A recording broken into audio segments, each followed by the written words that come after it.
The Patchwork Girl of Oz. Chapter 8. The Foolish Owl and the Wise Donkey. On they went, and half an hour's steady walking brought them to a house somewhat better than the two they had already passed. It stood close to the roadside, and over the door was a sign that read, Miss Foolish Owl and Mr. Wise Donkey, Public Advisors.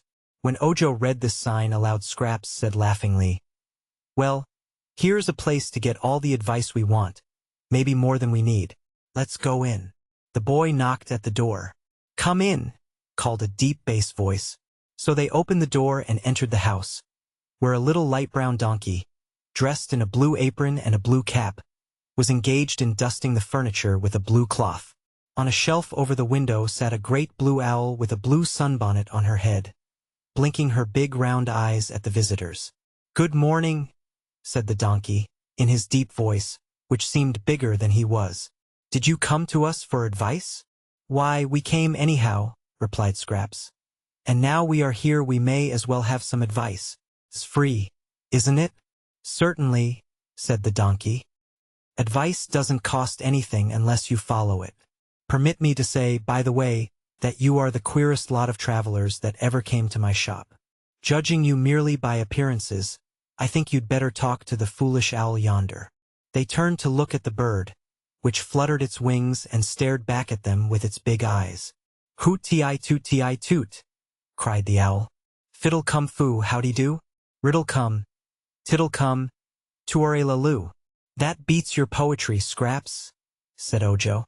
"It's just nonsense," declared the glass cat. "But it's good advice for the foolish," said the donkey admiringly. "Listen to my partner, and you can't go wrong," said the owl in a grumbling voice. "Patchwork Girl has come to life. No one's sweetheart, no one's wife. Lacking sense and loving fun, she'll be snubbed by everyone. Quite a compliment, quite a compliment, I declare," exclaimed the donkey, turning to look at Scraps. "You are certainly a wonder, my dear, and I fancy you'd make a splendid pincushion. If you belonged to me, I'd wear smoked glasses when I looked at you." "Why?" asked the Patchwork Girl.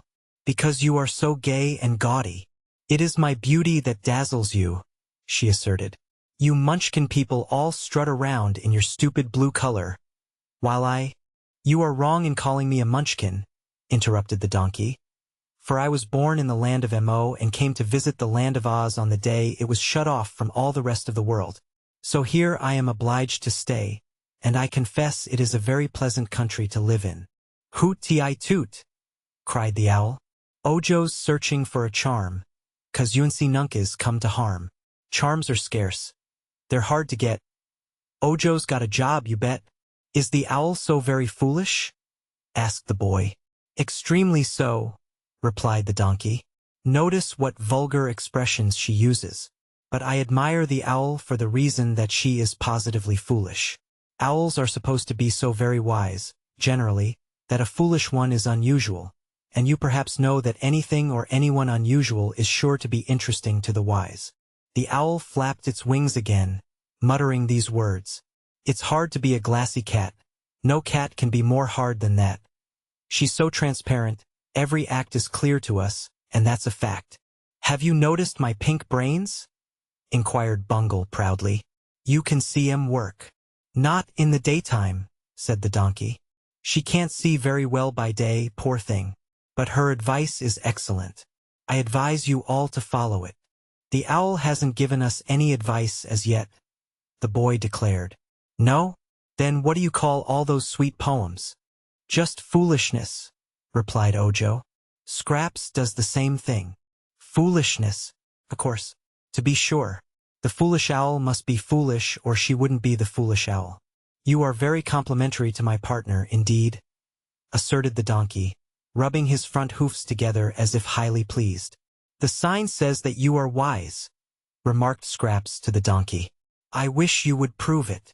"With great pleasure," returned the beast. "Put me to the test, my dear Patches, and I'll prove my wisdom in the wink of an eye." "What is the best way to get to the Emerald City?" asked Ojo. "Walk," said the donkey. "I know, but what road shall I take?" was the boy's next question. The road of yellow bricks, of course. It leads directly to the Emerald City. And how shall we find the road of yellow bricks? By keeping along the path you have been following.